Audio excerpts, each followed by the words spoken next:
namong langit nun.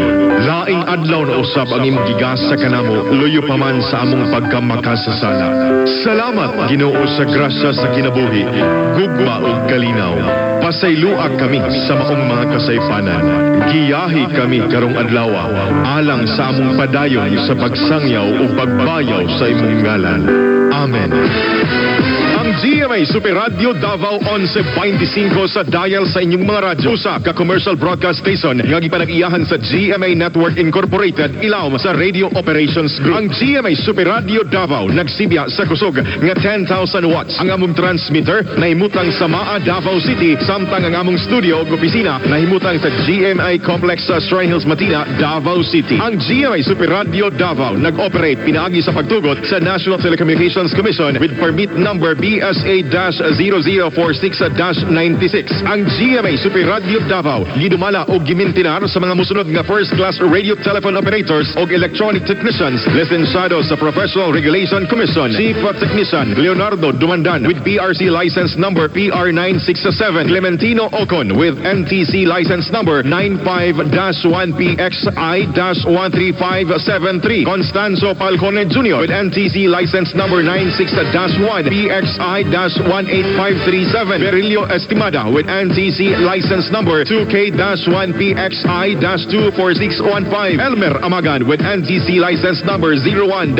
PXI-25479. Glenda Gloria with NTC license number 94-1 PXI-9657. Ruben Baring with NTC license number 94-1 PXI-12523. Sa ngalan sa Tibok Puwersa sa GMA Super Radio Davao, kami moingon og maayong buntag ug maayong pagpaminaw. Kami ang GMA Super Radio Davao, walay gidapigan, walay giprotektahan, serbisyong tinuod lamang. Dapat totoo. Mga kababayan, ang pambansang awit ng Pilipinas.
Chinese New Year o ginatawag nga Lunar New Year usa sa pinakamayungdanon nga kasaulugan sa Chino o ubang panglugar sa Asia lakip na sa Pilipinas. Kinasaulog ang Chinese New Year sulod sa 16 ka adlaw ug matapos ang selebrasyon pinagi sa usa ka Lantern Festival. Kinisab ang timaan sa pagbag-o sa zodiac sign gikan sa Year of the Dragon niadtong 2024 ngadto sa Year of the Snake kang 2025.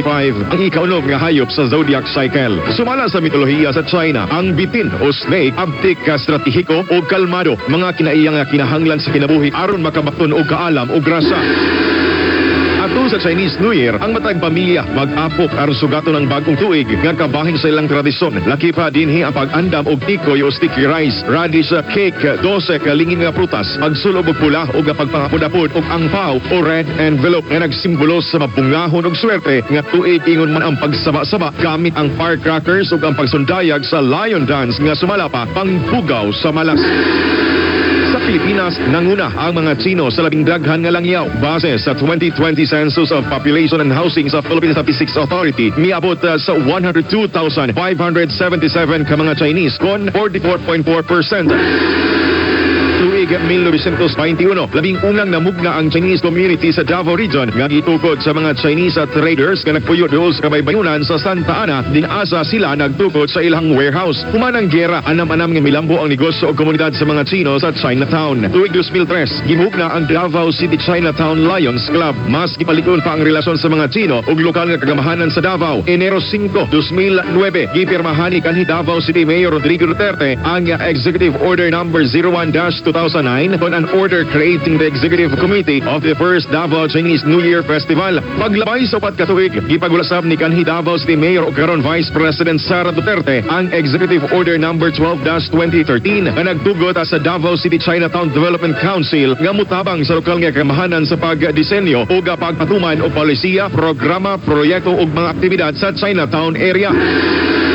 Davao Chinatown ang nag-inusara sa Mindanao o labing dako sa kalibutang adunay gilapdon nga 44 ka hektarya nga Chinese residential and business area. Sa karon, nagpabilin ang maayong relasyon sa mga Davaoenyo sa Filipino-Chinese community. Gani makita sa syudad ang upat ka Chinese Gate Arcways kon arko nga nahimong atraksyon. Kini mao ang Unity Arc nga makita sa Ramon Magsaysay Avenue, Canto Alvarez Street at Tupangan Quezon Boulevard. Friendship Arc sa Ramon Magsaysay Avenue, sa Emilio Jacinto Street. Peace Arc sa Santa Ana Avenue, Canto JP Laurel Avenue kilid sa Davao Chongwa High School ug ang Prosperity Arc na makita sa Santa Ana Avenue, Canto Alvarez Street.